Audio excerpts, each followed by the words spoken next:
Great.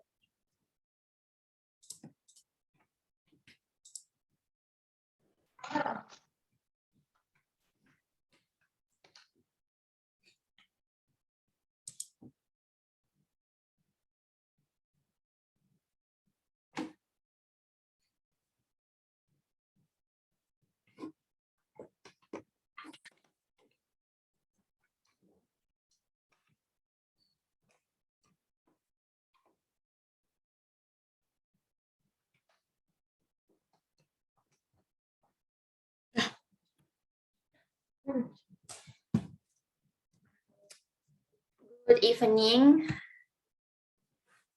Good evening, everyone. To Honorable Miss Imelda and friends. We are group 4 and we are going to discuss about Old and Middle English period. Before I start, I'd like to introduce myself. My name is Rahma Agustina Pratiwi and my groups Lisna Dewi and Nurun Nisa. The first material will be presented by Nurun Nisa. The screen your Nurun Nisa.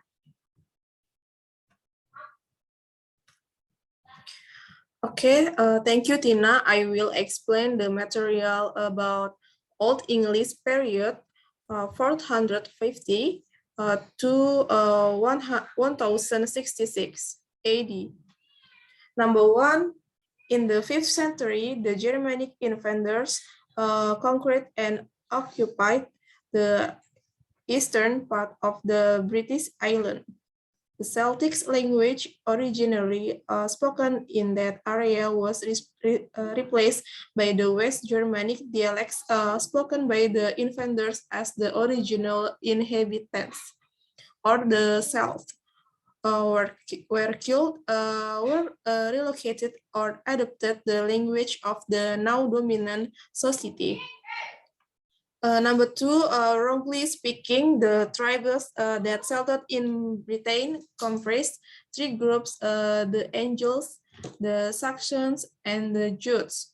The Angles and the Saxons occupied the greatest part of the country, so that the Germanic civilization that emerged in Britain is often called Anglo-Saxon. The Angels lent their name, the language English, and to the land England or the land of angels. 3. The period for 450 to 1100 is known as the Old English or the Anglo-Saxon period. 4. In the 6th century, the Roman missionaries headed by Augustine brought Christianity to the Germanic tribes, or mainly the Saxons. The English language adopted many words from Latin, the official language of the church.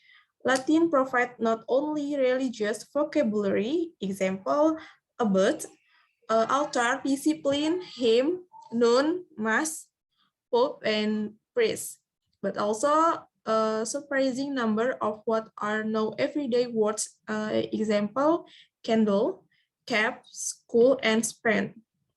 Next, Old English literature. Anglo-Saxon literature or Old English literature includes literature written in Old English in the post-Roman period from approximately the middle of the 5th century to the Norman conquest of 1066. These works cover genres such as epic poems, hagiography, sermons, translation Bibles, laws, chronicles, riddles, and more. In total, some 4,000 manuscripts have been preserved from his period, an important corpus for both the general public and researchers. 2. Some of his notable works included the poem Beowulf, which has achieved national epic status in Britain. The Anglo-Saxon Chronicle is an early collection of British history. The Simon hymn of the 7th century is one of the oldest surviving writings in the English language. 3. Old English literature has gone through several different periods of research. In the 19th and early 20th centuries, the focus was mainly on English Germanic roots. Then the literary aspect began to be emphasized, and today the focus is mainly on calligraphies and the manuscript themselves. Researchers discuss several issues such as manuscripts dating, origin, writing, and the relationship between Anglo-Saxon or Old English culture and European continent in general in the Middle Ages. Next, Beowulf and long poems. What is Beowulf? One epic poem written in Old English to 1100 AD. To the adventures of a great Scandinavian warrior of the 6th century. 3. No one knows the other. 4. Oldest surviving British epic poem. What is an epic poem? 1. Narrative. 2. Larger-than-life epic hero. 3. Illustrate the values of a particular society. 4. Others, Homer's Iliad and Odyssey. Next, Beowulf and long poems. Beowulf is first consisting of 3,000 lines and belongs to the type of folk epic. In the story, Beowulf defeats and kills a monster, a coastal swamp dweller named Grendel. The monster had disrupted King Hrothgar's palace. After Beowulf managed to kill Grendel and his mother, he is made king and reigns for 50 years. 15 years. Beowulf is killed while fighting a fire dragon. Beowulf defeats and kills a terrible creature, a coastal swamp dweller named Grendel, who has made King Hrungnir's land unsafe. Years later, Beowulf himself was killed in his struggle to save his country from an equally formidable enemy. A fire-breathing dragon. Other Anglo-Saxon poems are shorter than Beowulf and are generally an expression of Germanic feelings for things that touch a city, live as an outcast, and the life of a singer or minstrel. For example, the Battle of Meldon and the Battle of Bruhenberg depict with great patriotism the battles fought by the heroic Anglo-Saxon in both victory and defeat. The Seafarer is a monologue in which the poet describes the dangers and difficulties at sea, but he always wants to come back again to challenges. Thank you. I will return to the moderator. Okay, thank you, Nurun Nisa. I will present the next material about English prose and Anglo-Saxon period. When began in King Alfred times, in the political history of the Anglo-Saxon, King Alfred is a renowned name. And at the same times, his name is forever associated with the evolution of English prose literature. Alfred's contribution to the development of the Anglo-Saxon prose in marking and threefold way. First, Alfred developed the Anglo-Saxon chronicle. Second, King Alfred has contributed a lot of the development of Old English prose by translation. 2. Alfred's translation from Latin a common Bible prose. 3. There was a no break in prose of Anglo-Saxon period and Middle English period. 3. Comparatively easy to understand. Next, prose beside of religious instructions. And next, two great pioneers of English prose. One, Alfred the Great and Alfred. Old English prose. One, Alfred and Great is the glorious king of the Wexes. Two, translate a number of Latin works in English. Two, Alfred is a priest and wrote sermons in a sort of the phonetic prose. Next, Anglo-Saxon prose. 1. Bede. The Venerable Bede. 1. Fathers of English history. 2. Historia Ecclesiastica Genetis Anglorium 631, later translated from Latin into Anglo-Saxons by King Alfred as the Ecclesiastical History of the English People in 1891, covers from the Roman invasion of the Britain to ED 731, 4 years before the author's death. 2. King Alfred's contribution to English literature. Translation from Latin, including Bede's history. 2. His free way of the translation helped him to write in a natural style in English. His contribution to the development of English prose. Okay, next, launching the Anglo-Saxon Chronicle, or also known as Old English Chronicle, as a historical register of national events from dim past to his own age. This work was continued by monks after this death. The next material about Middle English period, 1100 to 1500 ED. The Middle English period. It was not until the 14th century, 300 years later, that English became dominant in Britain again.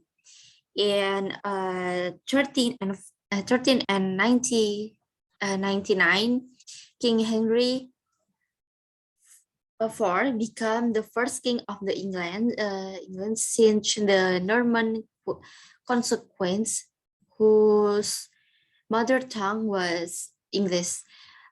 By the end of the 14th century, the dialect of London had emerged as the standard dialect of what we now call Middle English. The most famous example of Middle English is Consort's Canterbury Tales. Until like Old English, Middle English can be read, albeit with difficulty, by modern English-speaking people. Consort. Geoffrey Chaucer is often called the father of English literature. He was born in London about 1340 into the family of a successful wine importer. His father has connections with the royal court, and he was able to place his son as a page in the household of one of King Edward III's gentlemen. 2. He was inspired by French poets. In his earliest poems, he imitated French romances. He translated from the French the Romance of the Rose, written by the Loris. 3. The second period of the consort's creative activity was marked by Italian literary and cultural influence, mainly by 3 great Italian poets, Dante, Petrarch, and Boccacio. For, however, these duties were tiresome to the poet. He longed to leisure to write. Finally, he retried and devote his time to his literary work. In 1387, he started writing his masterpiece, The Canterbury Tales. The work was not finished because of the poet's death in 140 for 1400. Counsel and Canterbury Tales. The Canterbury Tales is the first collection of the short stories in English literature. The storytellers are pilgrims who travel together from the London to Canterbury to the shrine of the Archbishop Thomas Becket, who was murdered by the order of the Henry II. Counsel managed to show all ranks of the society, all types of people, and through these people he gave us a true picture of life of the 14th century. Next material will be presented by Lisna Dewi. Lisna Dewi, screen your Lisna Dewi. Okay, thank you, Tina. I will present about Middle English prose. The first, John Wycliffe. He was a professor at the University of Oxford and a church figure. He was the first to criticize the authority of the Roman Church. According to Wycliffe, everyone has the right to study the scriptures on their own. In the Middle Ages, only the clergy could read the Bible because it was still written in Latin. Sir Thomas Malory, Martha the Arthur's Death, written by Sir Thomas Malory, because those were the violent years before and during Wars of the Roses that made Malory a tough character. Several times he was thrown into prison. Less of Martha the Archer in prison, Malory's prose is able to tell a story directly. Next.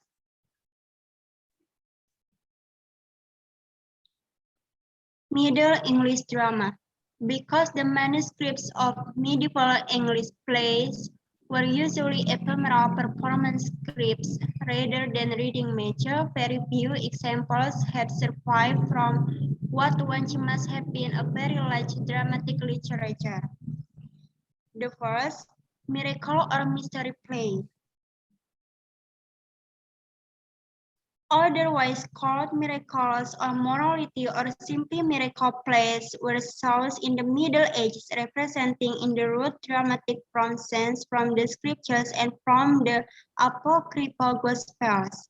They were performed first in church and afterwards in the street on fixed unmovable stages.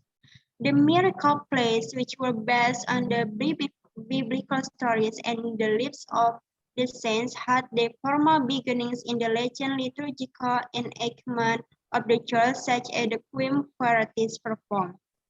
Mysteries were probably taken from biblical and miracle plays from legendary subjects, but this distinction in nomenclature was not always strictly adhered to. The morality plays of the 15th and 16th centuries with register of other events were allegories cast in the mold of a play. And the last interludes. The castle of perseverance is unusual among morality plays in that it balanced the piece with an equivalent numbers of virtues. On the stage for which the castle of perseverance was designed, however, the raised scaffolds are given almost entirely to the pieces. Thank you. Okay, that's the material we can present, and that's bring us to the end. Thank you so much for your time and attention. Good evening, everyone. Bye.